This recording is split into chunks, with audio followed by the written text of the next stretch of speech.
Hey there, I'm Tracy Spears, speaker, author, coach, and founder of Exceptional Leaders Lab, and head cheerleader for anyone wanting to play bigger. This week, you're in for a huge treat as I'm excited to introduce you to someone that I have known for many years and someone that I have watched several of her shifts out loud from the very front row. This week's guest is Valerie Martinet. Valerie Martinet has a company that represents Transworld Systems and has been with that organization for the last 20 years. She's been part of the leadership team for the last 18 and was the recipient of the 2019, 2020, and 2021 Above and Beyond Award, which is actually nominated for by her peers. Prior to being at TSI, she was part of corporate America culture for 20 years, with her last position being the director of procurement at a high-tech electronics manufacturing company based in Tucson, Arizona. She's a former executive board member of the California MGMA and has served with the Arizona and Nevada MGMA chapters. Valerie is a consultant to medical practices of all sizes throughout the United States, a national speaker on revenue cycle management and best practices, and a passionate believer that doctors deserve to be paid for their services. I love that. Valerie is a native of Los Angeles, grew up in Colorado Springs, and currently calls Las Vegas, Nevada her home. When Valerie isn't consulting with clients, she enjoys travel with her husband, beating native and Southwest design hat bands and jewelry, which is her new business venture. We'll get to talk about that. Golfing, biking, and spending time outdoors with her pets. And I'm just going to add this before I bring her in. Might be one of the hardest working, most resilient people that I know. I'm thrilled to introduce you to my friend, Valerie Martinet. Valerie, welcome to the show. Thanks a lot, Tracy. Wow, thanks so much. And when you said that, it makes me think we've known each other for a long time.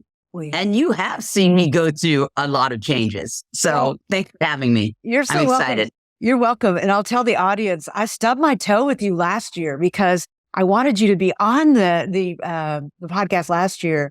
And I abruptly decided to quit doing podcasts. Like, okay, we're going to end it at season here. And I never followed up with you and told you. And so when you were like, hey, I guess you didn't want me on your podcast, I was like, I'm going to have to do season 3 just to get Valerie on the show. So here you are. So let's do it. You're too kind. You're too kind. Yeah, I guess our schedules kind of got out of there for a minute. And then, my direct nature had to call you up and say, hey, I got to get up this off my chest and all's good. So. I love that about you, though, because I was literally in an Uber. I had just spoken somewhere and you said, I need to talk to you. And I remember talking to you as I was driving in the Uber. And I love that about you, by the way, that you are just going to listen. I'm not going to let this build up. I just need to tell you, what the hell? Why? So I hung that up and thought, that's why I love you. So let's talk about some of that. So let's introduce everyone to you a bit, kind of give a quick history if you can, a little bit about you. We heard a few things about kind of where you've lived, but anything that, you'd like to share with the audience about, kind of, your upbringing. Sure. I grew up, no, not really. So I was born in Southern California. It was the funniest thing, my parents out of the clear blue sky decided that California wasn't a good place to raise children and moved us. We were so involved with cousins, aunts, uncles on both sides of the family and just moved us out to the middle of nowhere in Colorado. We were just blue collar people. They bought a house in the middle of officer land. I went to public school at the Air Force Academy in Colorado Springs. And the home they bought a home with 7 acres. We ended up having horses and everything. It was a great upbringing. I hated being out in the country, especially as a teenager, away from all the fun and the action. But it was in the middle of officer country, and regular people like me went to public school on the Air Force Academy with officers' children. It's funny you should bring this up. I haven't thought about this in a zillion years. But kids, when they turn 16, this is really aging me. I guess my bio already did that. But when they turn 16, their parents would buy them Trans Ams. Nice. I drove, by contrast, a 55 Ford-O-Matic. Well, I don't even know. I've never even heard of that car. It was huge. It was a 4-door, probably could fit 8 people in there. I was kind of crazy when I was young, and it was not an attractive car. Sky blue, and it had push button gears. Oh, is it like the Fairlane, the Ford Fairlane? Yeah. So, yeah. And it had little push buttons to drive it. And it was like, it reminded me of a clown car or something. I mean, it was huge. So that was fun. So here you're driving around the base and how did you feel that you did not have a Trans Am? Like you have your sensibilities. You're like, I don't care. I don't care where you're driving. Well, I didn't care. I mean, it was my parents' car. I didn't buy a car. I had horses. I was into 4-H and all of that stuff and showing horses and livestock. I have a deep love for animals, and it was fine. It was just kind of odd. It was just, I just don't know who does that with their kids. I mean, I don't know. That's just not the way I grew up. I thought it was just different. But I think during the pandemic, a lot of people were trying to do that now. So maybe you were just pioneers. You were ahead of your time. There you go. Let's go with that. So, we lived in Colorado. Then eventually, I was pretty rambunctious, we'll just say, as a kid, pretty rebellious. Actually, you might not even know this about me. I didn't even finish high school. My mom and I had a parting of the ways when I was young. I didn't have a car because that car belonged to them. And might be something of interest to you, just on a personal note. My very first vehicle that I bought, so I sold my horse, bought a vehicle, and my very first vehicle was a motorcycle. And I drove a motorcycle year round for 3 years in Colorado Springs, winter and summer. Oh my God. Yep. I didn't know any of that. And I always know when people don't finish high school, it's because they're so smart that they're bored. And that doesn't surprise me at all about you. I assume that's kind of as you look back. But how do mom and dad handle that? Do they, like, when you decide we're parting ways, are they like, okay, fine, see if you can do it on your own, or were they devastated? No, my parents were divorced. My mom was the person that kicked me out. Very interesting. I know this is not necessarily what we're talking about, but she kicked me out. We lived out in the middle of the country, out in Black Forest, and I hitchhiked to Boulder, Colorado, and she let me. So I hitchhiked to Boulder, said I was going to move in with my best friend. Did not end up doing that. I was going to move in with my best friend, finished school, didn't do that. Ended up staying with my dad. They were divorced. Started working, moved in with my boss. Crazy times, really crazy times.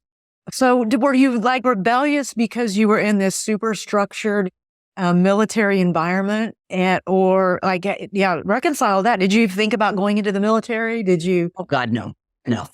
Maybe for a fleeting second, me and my girlfriend were going to join the Army. I remember that when they came and talked at school about the things, but no, I was into smoking pot and ditching school and hanging out with boys who were already out of school. So that was my MO. That's what I liked doing. And I probably spent my whole freshman year being grounded. That was one side of me. But on the other side of me, I was really, I was in 4-H. I was in the marching band. I was a straight A student. I could skip school and still ace all the tests. So it was opposite, I guess. Two different ways of life. But I think you're right. I was able to do it all, and it was quite fun, actually. I had plans to go to college, didn't, got a real job, and that started my work in manufacturing. And then I realized manufacturing wasn't going to be my gig. I'm not going to work in a factory on the line. Did that for about 6 months and moved into the other side of the house, into the corporate side in purchasing and materials management and planning and all of that stuff. So it was an interesting time in my life. Sprinkled in all that time when I was in corporate America. You may not know this about me either. This is all prior to TSI. I've always been a hard worker, very, very hard worker.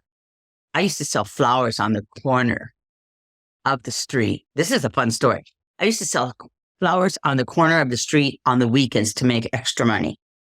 So at this time, I'm getting my timelines a little confused here. You'll have to edit it out because I don't know. But anyway, one time I took this job and I'm sitting there. I mean, I'm young. I'm wearing shorts. I'm in Colorado Springs and I'm selling flowers on the corner. And the people stop, they buy the flowers. And the guy just drops you off with all these 5-gallon buckets of flowers. Okay.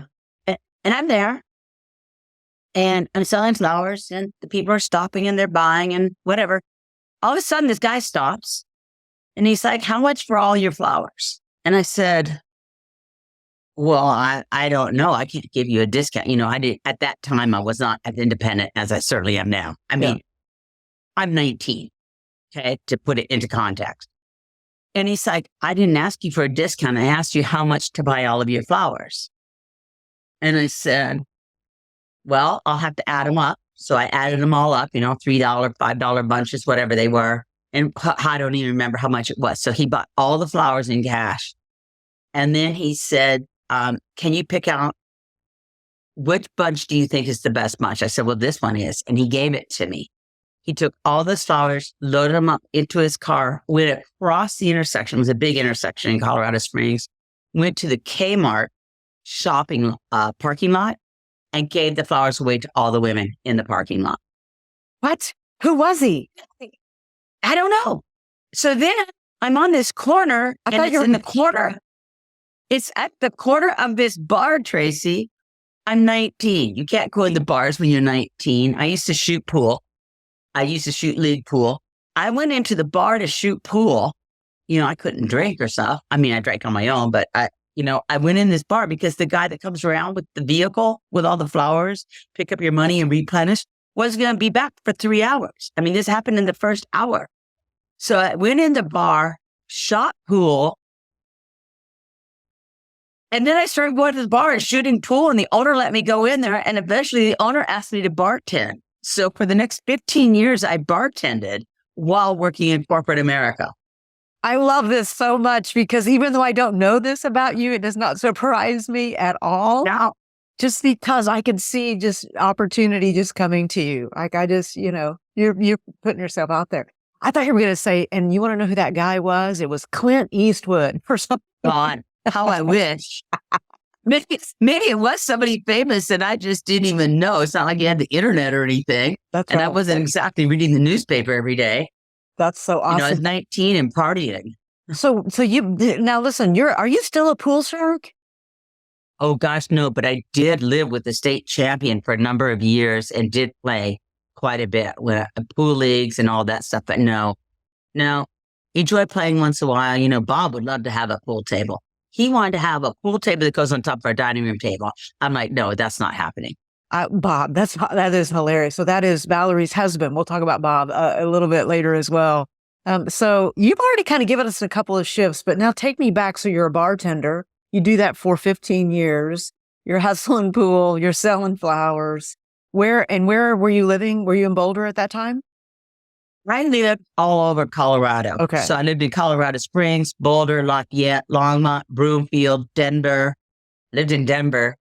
I'm an avid Denver Bronco fan. Lived in Denver the first year that the Broncos went to the Super Bowl from the 1977 season. They played in 78. They painted the roads orange for the Orange Crush. It was too exciting. So during that period, I bartended full-time sometimes. I worked in high-tech electronics manufacturing. I rode my motorcycle. We went camping on motorcycles. When I was younger and still living at home, I rode up the backside of Pikes Peak on a dirt bike. One time I'll share this story. This was a shift for me. We're talking about shifts, right? Today. That's right. This was a big shift for me. So, I was very independent, not really into the family thing that much. Shame on me as a young adult, but I was just in my own world. It is what it was. It is what it was. That's funny. So I'm working and my dad comes in the bar where I'm working and he knows what time I work the day shift and he wanted to talk with me. And I'm like, Dad, what are you doing at the bar? Remember my parents are divorced and all that stuff. He comes in and he says, I want to have a drink with you after work. And he sits me down and he goes, Valerie, you don't strike me as marrying for financial stability. Okay. It was the turn of a decade. I can't wasn't the 2000, it must have been changing to 1990. I don't remember. It's a moot point. But I was getting ready to turn, it must have been 1990 or something. I can't figure out the math right now. But I was going to be turning 30. It was changing the decade. And it struck a chord with me. I mean, he's like, you don't strike me as someone who's going to marry for financial responsibility. I'm like, yeah, Dad, no, I'm not about, I didn't get married my first time until I was like 34, 35, something like that. And he said, so you better do some planning. Then he wanted me to start putting my tips in savings and do all this stuff, all this responsible stuff. He did. This is so funny. Never thought we'd be talking about this. Anyway, but then I started thinking, it's time to get my shit together. Excuse my mouth, but it's time to get my shit together. I played all throughout my 20s, partied, was irresponsible. I mean, I did my job and everything, but I was just living life as it came. And that's when I started getting serious. And I started getting serious about my career. Realized bartending full time wasn't the thing to do, being in the dark. I quit. At that time, I smoked cigarettes. I quit smoking cigarettes overnight, never went back. That was Labor Day of 1991.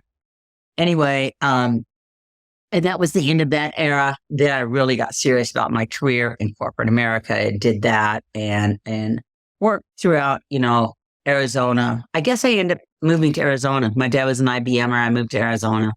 And then I did bartending part-time and worked in this corporate America. Talk about political mess when you work in a company like that. You have some experience with that, I know. Yes. But just not an environment that I was thriving in. I was good at my job. I worked hard, first one there, last one gone. I think that's why I talked to you a little bit. And so that was a big shift for me, leaving that environment and going to work for myself was a big, huge change for me. So I don't know if that's kind of what you're looking for, but no, listen, I'm not looking for anything other than just shifts out loud and your story. I do have a follow-up question. So you and Dad stayed connected. What happened with you and Mom? I was estranged from my mom for probably 3 years after she kicked me out. Then, should she have kicked you out? No, probably not. Okay. My stepdad at the time, part of our problem was my parents got divorced. Within 2 weeks of her being divorced, my father, she married somebody else who was 10 years younger than her and 10 years older than me. So he was in his 20s and picking me up from high school. Yeah, she was raising 2 kids. Yeah, I got you. All right. So that was not good. So as a matter of fact, though, I remember him distinctly, and I'm friends with him today. As a matter of fact, he's coming at Christmas. Isn't that funny? That is and funny. She was only married to him for like 4 years. And I remember him saying to her, Shirley, don't be harsh. Not harsh. Don't be rash, not harsh. Yeah. Don't be rash. Okay. As she was kicking me out and hitting me on the head with her ring finger and all that stuff. So we were estranged, and our relationship has never been, how they say mothers and their daughters. My mom has since passed in 2009. And it was not the healthiest of relationships. Understood. So take me back then. So you're in Arizona, you're in corporate America. How do you end up as an entrepreneur? Like, I can't even imagine you not being an entrepreneur because that's how I've known you. So what was your introduction into the world of entrepreneurship?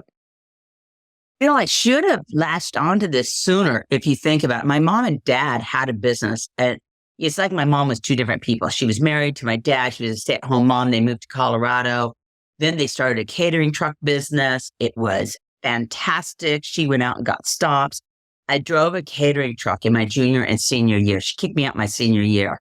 And the pity is that I could have graduated that semester, and this was in November, and I chose not to because I was only working. I was working every day and only taking 2 classes.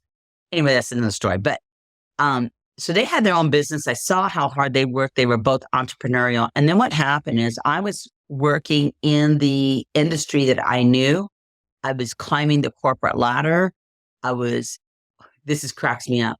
What I thought was good money At the time it was 2000. I'm in Tucson.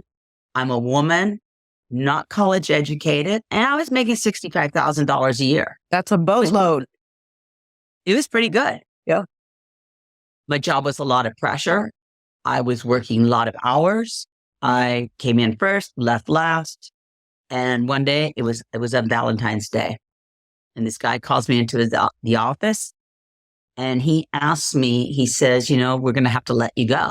And I'm like, what do you mean you're going to have to let me go? And they let me go. And I had missed a couple of important meetings due to some excesses that I'll be talking about in my book. We're going to talk about that. But let me go.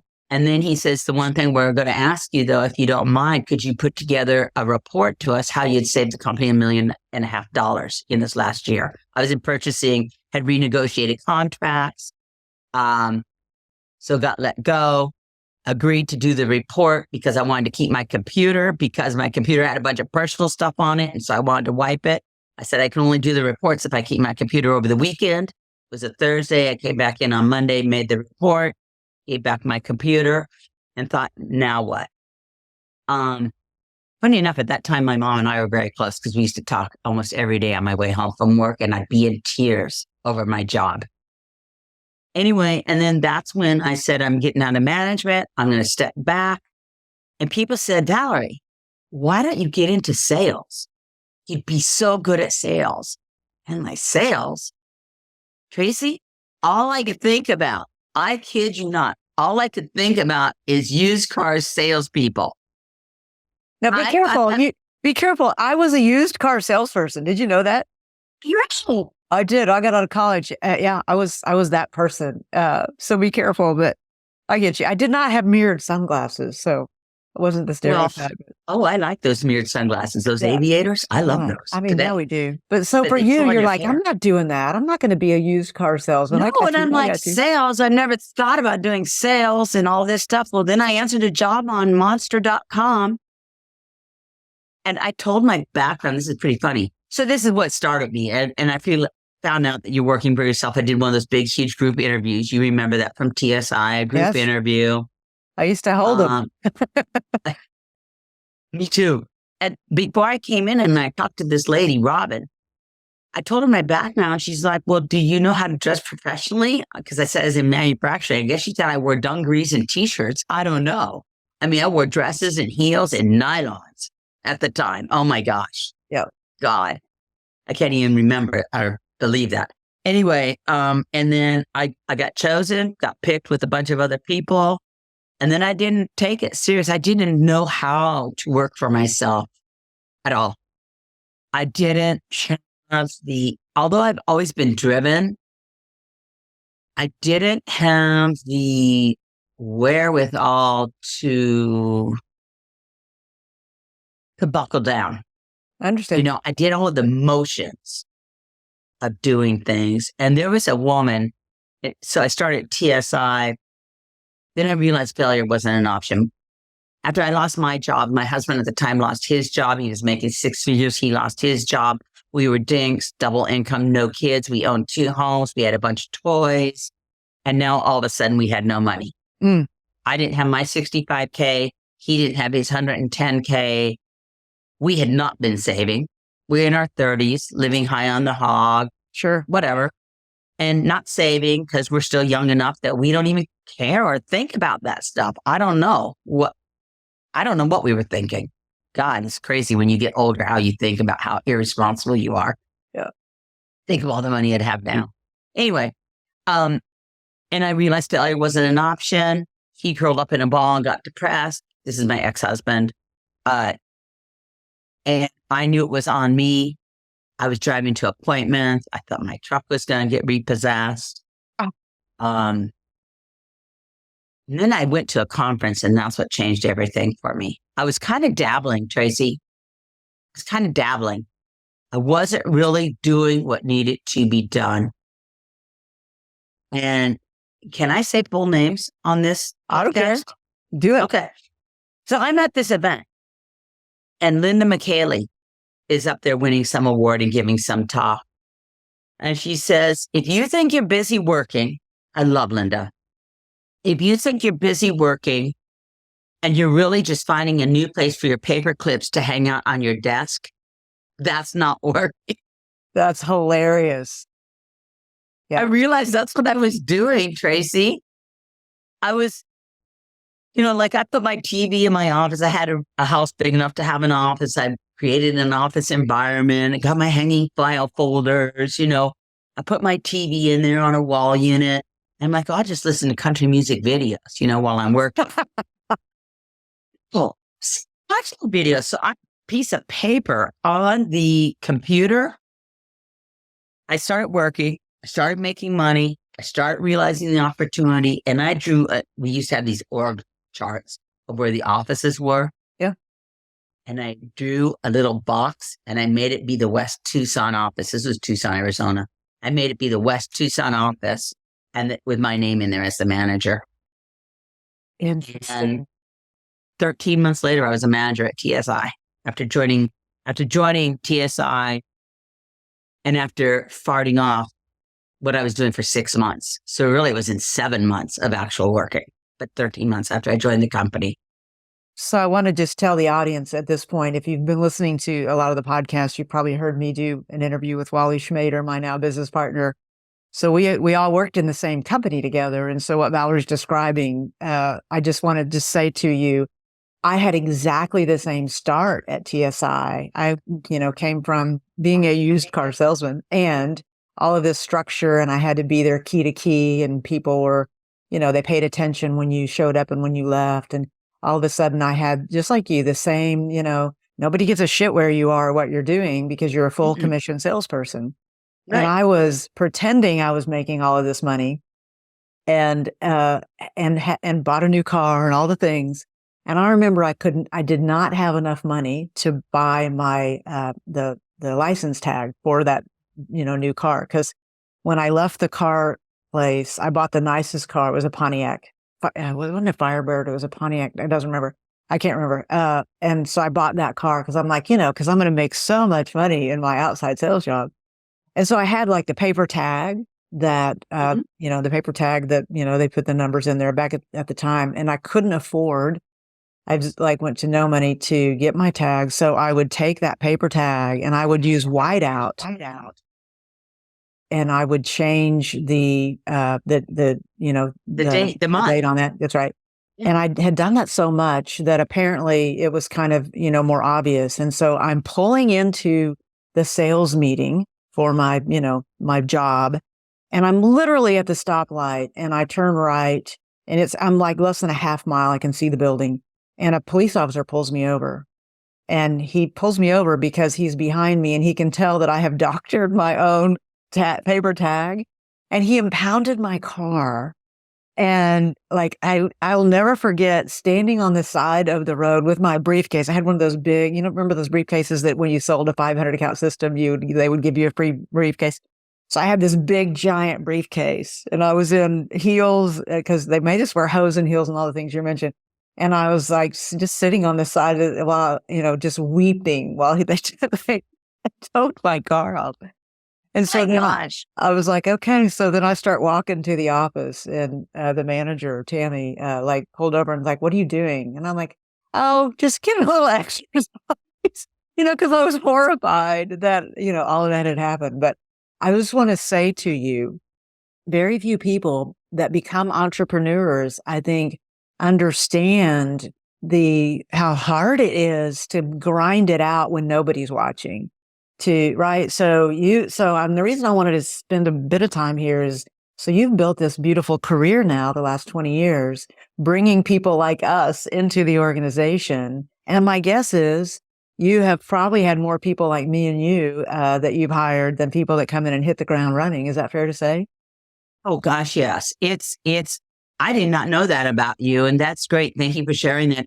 It's funny. And I think it's what separates the people. You're talking about being an entrepreneur and a wantrepreneur, right?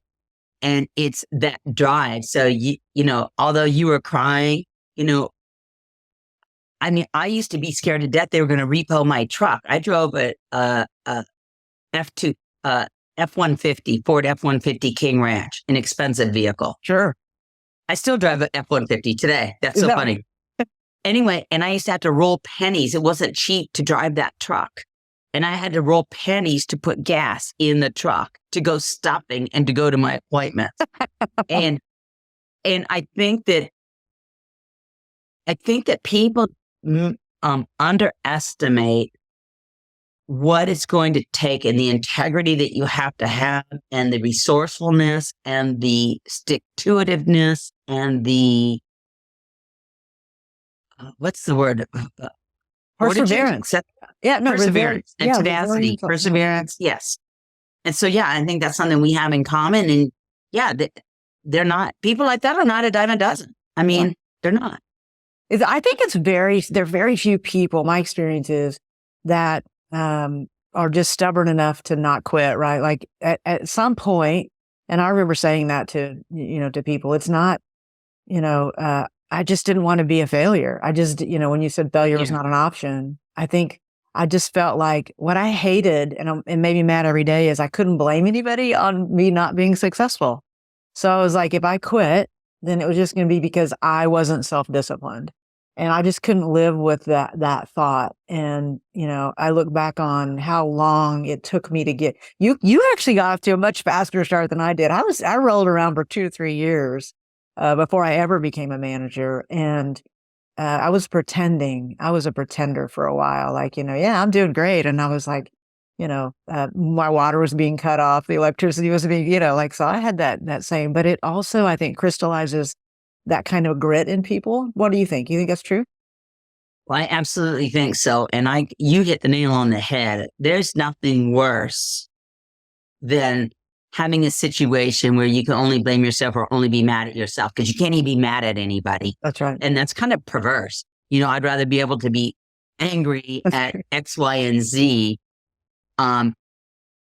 Even today, I had forgot to do something perhaps. And then it's like, I have nobody to blame that I forgot it except for me and not writing it down or whatever.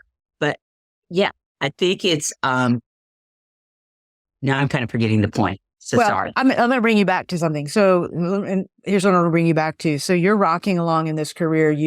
You're a visionary. Your vision board per se, you put it on a square, and now you're managing in the West Tucson office. Things seem to be going well for you. And from my perspective, I just remember you being incredibly determined from the moment that I met you. I started in your intro to say, and one of the most intense people that I've ever met. And yet I also know you to be very laid back. So I didn't want to pigeonhole you in any way, but you always showed up to every meeting, every exchange with a notepad, a pen. You were a great listener. You were absorbing it all. Like I always felt, that's why I always wanted to invest in you. I always thought, she's paying attention. Like, she's going to pick up something out of everything that she is experiencing. Some people would go to those meetings like, I have to be here. You never did. You always went to those meetings. You still show up to those in that way. Even a couple of years ago, you and I sat in a meeting together and you were like, I'm here. I want to learn something. So you've always kind of been like that. Yes. Yeah. Yep. Absolutely. And during those years, I mean, for the audience, if everybody here, Tracy is one of my mentors, and she, maybe it took her longer to get into the management path, but she was there certainly before me in her career at this company that we've both been at, TSI. And I had always looked up to Tracy, and she had always inspired me. You still inspire me. Thank you. I'm so honored to be on this program with you. And in those days, thank you for saying that. But in those days, do you remember how many years in a row did I say to you, how do I get to the next level? How do I get to the next level? So I was kind of faking it till I made it. Even though as a manager, I remember the person that promoted me, Ray, I would call him and say, what are these chargebacks? I can't afford a chargeback. I can't do this. What are you talking about? I don't even have enough money to pay my people. What is this? And I'd be crying. And, I don't like to cry. You've seen me cry, but I do cry, right? When I'm frustrated. And when I feel out of control. And I think that that's part of the evolution of having a successful business where you're putting in your own sweat equity, your own blood, sweat, and tears. And when you want to be successful and you don't want to let yourself down. And part of it was nobody except my dad, nobody in my family believed I was doing the right thing into going into this. Well, that's stupid, blah, blah. And so that was a real motivator. Yes, thank you. Yeah, for sure. A motivator, because I was going to show them. And I invited my brother into the business when I was first in here. And he goes, yeah, right. It's going to be like Herbalife. It's going to be like this. It's going to be like that. It's going to be like Mary Kay. Yeah. Sure, whatever. And then fast forward a year, that was when I was a representative. Fast forward a year as manager. I think I got manager of the year, was making more money. All of a sudden, my brother called me and asked me, what is this all about? Can I get in it? Nice. Yeah, that's a full circle moment. Yeah. I have so many questions I want to ask you. So I'm going to make a little bit of, in your shift out loud. So you've had this wonderfully successful career at TSI, still there, by the way. Yes. Right. Yeah. Life's going good for you. What are some of the other shifts as you look back that, so you end up, in this coveted role. I loved that you got the peer award. Oh my gosh, what was it called? It's it used to be called the Heart Award. Yes, and the Above and Beyond. Yeah, but yeah, the above. Actually, it's now the Jean Lugerai Above and Beyond. Oh, it's nice. in his name. Nice, because we lost him during COVID. Right, it was a tragic event. And it's nominated by your peers. And so it means a lot when because I like to help people. I like to help people. I really followed in your footsteps in that of Rick, who was one of your other guests, and Ray and Givers Get and all of that. And so that was really a real honor for me to receive those awards. But I will tell you, one of the best things that came about in this career is the things that you learn about personal development. Mm. When you're working for yourself, when you're depending on yourself, obviously in corporate America, like when you were doing used car sales, when I was at corporate America, the goal was to get the product out on time, to have inventory turns, sell a quota of cars, whatever it is. The company has goals, and it's your job to help carry out those goals. And you have meetings. Has this been done? Has this been done? Has that been done? Where are we at? Whatever you're doing. When you work for yourself, you start learning. And this is what I think the meeting you're referring to when I went to a meeting that you and Wally had in Tulsa. You start working on personal development. You start reading. I hadn't read stuff about things like this. I hadn't read about personal development. I hadn't read sales books. I had not learned about goals, goal planning. So freaking huge. Goal planning, right? And I think that was one of the biggest shifts and that's what helped me along my career, is reinvesting in myself. Okay. And so I did that. And I think that's leading to one of the things that we were going to talk about is in all my goal planning over the years. I believe there's different components. There's financial goals, there's career goals, and there's personal goals, right? And there's a lot of other ones. But that's kind of the components that I break down in my goal planning. And can we talk about that right now? Do it. Definitely. Yeah. So I think one of the things that's happened to me, and so I learned about this goal planning, and that really helped me corporate-wise. I've always, except for golf, I almost always excel at what I put my mind to. Almost always. I'm just that kind of person. And I guess I've realized if I'm not good at it, I don't keep doing it, probably. But usually I'm good at things I attempt to do. I share that with you. Yeah. I mean, everybody's like, oh, you're so good at the things you choose to do. Well, yeah, that's because the ones I'm not good at, I don't do any. So that's funny. Anyway, so always on the business goals, the financial goals, what I needed to achieve, make this many sales, put this many people on my team, hit this many numbers. I was able to do that because it's like clockwork. It's ingrained in me what I need to do. Here's what I need to do. I need to see this many people. I need to talk to that many people. I need to do this, do that, whatever. Easy, cheesy, peasy. Easy for me. It's a formula. Yeah. But when it came to personal goals, I didn't always invest what I needed to invest in personal goals. Like I could even do savings and financial goals, but personal goals was a different thing altogether, I guess. And I don't know if I put myself at the bottom of the list. I don't really know, but I'm going to share this thing with you that we talked a little bit about. Always on my goals on personal for forever has been to lose weight and get in shape. I've never been a thin rail, never will be. That's just not my body type. However, I always knew I needed to lose weight and I wanted to get in shape. And the reason I want to get in shape, I want to be able to hike and not be out of breath. I don't want to have to worry, was this an easy hike or an intermediate or hard hike? Right. I want to be able to do it. And every year I'd put that same goal on my written goals, right? And I don't know, something clicked with me in 2021. Something just like, it was a light bulb moment. It was a shift. And it was out loud. And I was working final touches on my goals. I always do goal planning over Thanksgiving. I was working on final goals in December of 2021. And I struck through it. I mean, I literally had my goals written down and I struck through it. And it said, this is a bullshit goal. You don't do it. You say you're going to do it. Why do you have it on there? Clearly, you're never going to lose weight and get in shape because you don't do anything about losing weight or getting in shape. You join a gym, like me sitting at my office, but I don't go to the gym. Yeah. You throw out all the cookies in the cupboard and they go out for ice cream or whatever it was. Yeah. I don't know. Yeah. Just try to give an example. Anyway, something happened and it clicked. And on 12/26 of 21, that day, it's so weird. It's like, I remember quitting smoking over that Labor Day weekend.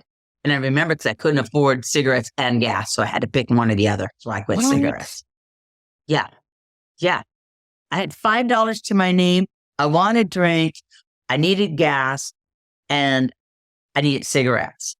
And I had $5.